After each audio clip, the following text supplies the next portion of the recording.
ਸਤਿ ਸ਼੍ਰੀ ਅਕਾਲ ਜੀ। ਮੈਂ ਜੈਦੀਪ ਸਿੰਘ ਪੰਜਾਬੀ ਰੇਡੀਓ USA ਤੋਂ।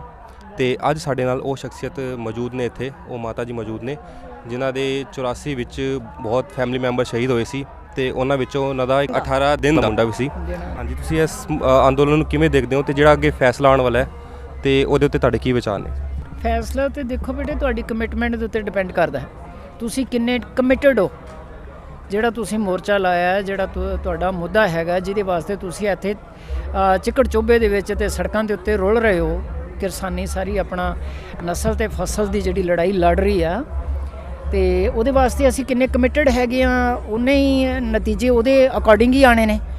ਜੇ ਤਾਂ ਅਸੀਂ ਆ ਗਏ ਹਾਂ ਵੀ ਸਿਰ ਤੇ ਕੱਫਣ ਬੰਨ੍ਹ ਕੇ ਵੀ ਅਸੀਂ ਤਾਂ ਜਾਂ ਤਾਂ ਕਾਨੂੰਨ ਰੱਦ ਹੋਣਗੇ ਤੇ ਜਾਂ ਅਸੀਂ ਮਰਾਂਗੇ, ਤੇ ਜੇ ਸਰਕਾਰ ਕਾਨੂੰਨ ਰੱਦ ਨਹੀਂ ਕਰਦੀ ਤੇ ਜਨਤਾ ਅੜ ਕੇ ਬੈਠੀ ਹੋਈ ਆ।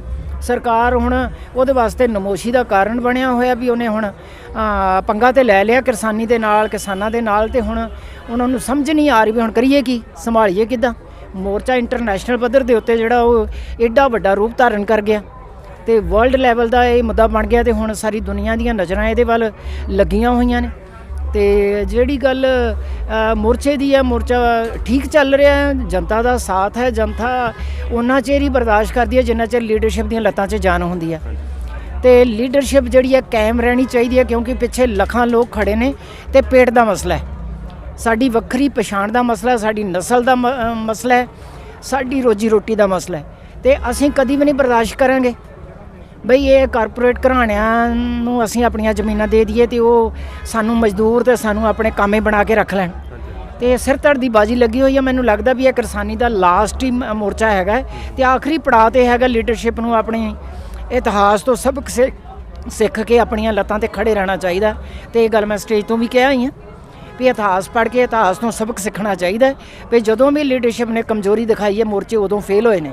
ਤੇ ਜੇ ਲੀਡਰਸ਼ਿਪ ਕਾਇਮ ਆ ਤੇ ਲੀਡਰਸ਼ਿਪ ਕਮਿਟਡ ਹੈ ਤੇ ਜਨਤਾ ਦੇ ਮਗਰ ਖੜੀ ਆ, ਭੋਲੀ ਭਾਲੀ ਜਨਤਾ ਖੜੀ ਆ, ਕਿਸਾਨ ਖੜਾ, ਉਹਦੇ ਅਤੇ ਰੋਜੀ ਰੋਟੀ ਦਾ ਮਸਲਾ ਹੈਗਾ, ਉਹ ਤਾਂ ਮਰੇਗਾ ਜਾਂ ਕਾਲੇ ਕਾਨੂੰਨ ਰੱਦ ਕਰਾਊਗਾ ਔਰ ਸਰਕਾਰ ਨੂੰ ਕਰਨੇ ਪੈਣਗੇ।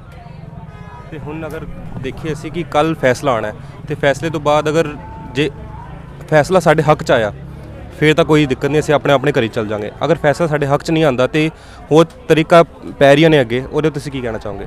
ਨਹੀਂ ਦੇਖੋ, ਜਿੰਨੀਆਂ ਵੀ ਤਰੀਕਾਂ ਪੈ ਰਹੀਆਂ ਨੇ, ਸਰਕਾਰ ਆਪਣਾ ਕੀ ਕਹਿੰਦੇ ਨੇ ਸਕਿਨ ਸੇਫ ਰੱਖਣ ਵਾਸਤੇ ਉਹ ਕੋਈ ਨਾ ਕੋਈ ਲੱਭ ਰਹੀ ਹੈ, ਢੰਗ ਤਰੀਕੇ ਲੱਭ ਰਹੀ ਹੈ, ਕਿਸੇ ਤਰ੍ਹਾਂ ਇਹਨੂੰ ਡਿਲੇ ਕੀਤਾ ਜਾਵੇ, ਇਹਨਾਂ ਨੂੰ ਕਮਜ਼ੋਰ ਕੀਤਾ ਜਾਵੇ, ਇਹਨਾਂ ਦੇ ਵਿੱਚ ਗਲਤ ਬੰਦਿਆਂ ਨੂੰ ਘੁਸਪੈਠ ਕਰਕੇ ਮੋਰਚੇ ਨੂੰ ਬਦਨਾਮ ਕੀਤਾ ਜਾਵੇ। ਉਹ ਸਾਰੀਆਂ ਚਾਲਾਂ ਚੱਲ ਰਹੇ ਆ ਤੇ ਚੱਲ ਹਟੇ ਨੇ, ਠੀਕ ਹੈ ਕਿ ਨਹੀਂ।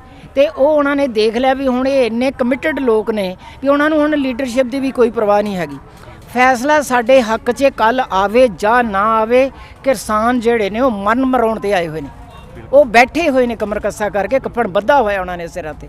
ਚੰਗੇ ਭਲੇ ਮਹਿਲਾਂ ਵਰਗੇ ਘਰਾਂ 'ਚ ਵਸਦੇ ਰਸਦੇ ਚੰਗੀ ਜ਼ਿੰਦਗੀ ਜੀ ਰਹੇ ਲੋਕ ਜਿਹੜੇ ਚਿੱਕੜ ਚੋਬੇ ਦੇ ਵਿੱਚ ਲਿਆ ਕੇ ਤੇ ਸੜਕਾਂ ਦੇ ਉੱਤੇ ਬਿਠਾ ਕੇ ਭਿਖਾਰੀ ਬਣਾ ਕੇ ਕਿੰਨਾ ਚਿਰ ਇਹ ਬਰਦਾਸ਼ਤ ਕਰਨਗੇ ਲੋਕ? ਇਹਨਾਂ ਦਾ ਸਰਾਫ ਲੱਗੂਗਾ ਇਹਨਾਂ ਨੂੰ, ਔਰ ਇਹ ਸਰਕਾਰ ਦਾ ਬੇੜਾ ਗਰਕ ਹੋਣ ਵਾਲਾ। ਤੇ ਕਿਹਾ ਜਾ ਰਿਹਾ ਕਿ ਮੋਦੀ ਅਗਰ ਫੈਸਲਾ ਸਾਡੇ ਹੱਕ 'ਚ ਦੇ ਦਿੰਦਾ, ਵੈਸੇ ਤਾਂ ਦੇਗਾ ਨਹੀਂ ਕਿਉਂਕਿ ਉਹ ਡਰਿਆ ਹੋਇਆ ਅੰਬਾਨੀ ਅਡਾਨੀ ਤੋਂ, ਕਿਉਂਕਿ ਸਾਰੀ ਫੰਡਿੰਗ ਇਲੈਕਸ਼ਨ ਦੀ ਉਹਨੂੰ ਉੱਧਰੋਂ ਆਉਂਦੀ ਹੈ ਤੇ ਉਹ ਅਗਰ ਦੇਣਾ ਵੀ ਚਾਹੇ ਤੇ ਦੇ ਨਹੀਂ ਸਕਦਾ। ਤੇ ਇਹਦੇ ਉੱਤੇ ਤੁਹਾਡੇ ਕੀ ਵਿਚਾਰ ਨੇ? ਦੇਖੋ, ਨਾ ਤੇ ਹੁਣ ਇਹ ਜਨਤਾ ਜਾਗ ਚੁੱਕੀ ਆ, ਨਾ ਇਹਨਾਂ ਨੇ ਅਡਾਨੀ ਅਸਥਾਨ ਬਣਨ ਦੇਣਾ ਦੇਸ਼ ਨੂੰ, ਨਾ ਅੰਬਾਨੀ ਅਸਥਾਨ ਬਣਨ ਦੇਣਾ, ਠੀਕ ਹੈ ਕਿ ਨਹੀਂ। ਤੇ ਦੇਸ਼ ਨੂੰ ਬਚਾਉਣ ਵਾਸਤੇ ਜਨਤਾ ਹੁਣ ਜਾਗਰੂਕ ਹੈ।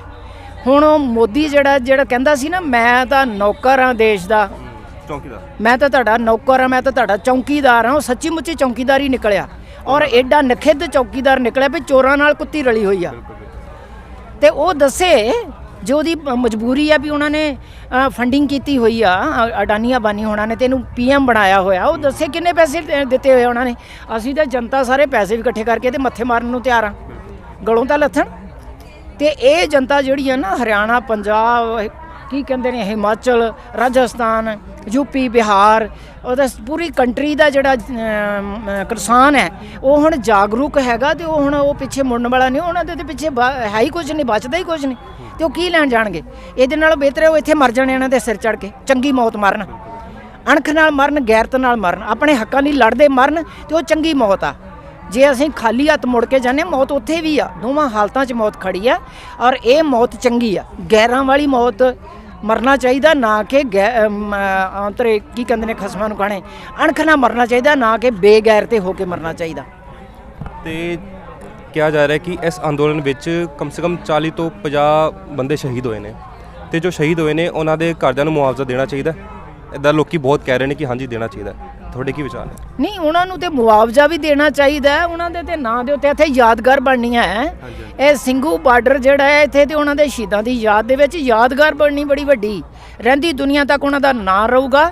ਇਸ ਜ਼ਾਲਮ ਰਾਜੇ ਦਾ ਵੀ ਇਹਨੇ ਇੰਨੇ ਸਾਡੇ ਕਿਰਤੀ ਗਰੀਬ ਕਿਸਾਨਾਂ ਦੀ ਜਾਨ ਲਈ ਹੈ, ਔਰ ਇਹਦਾ ਇਤਿਹਾਸ ਕਾਲੇ ਅੱਖਰਾਂ 'ਚ ਲਿਖਿਆ ਜਾਊਗਾ ਇੱਥੇ।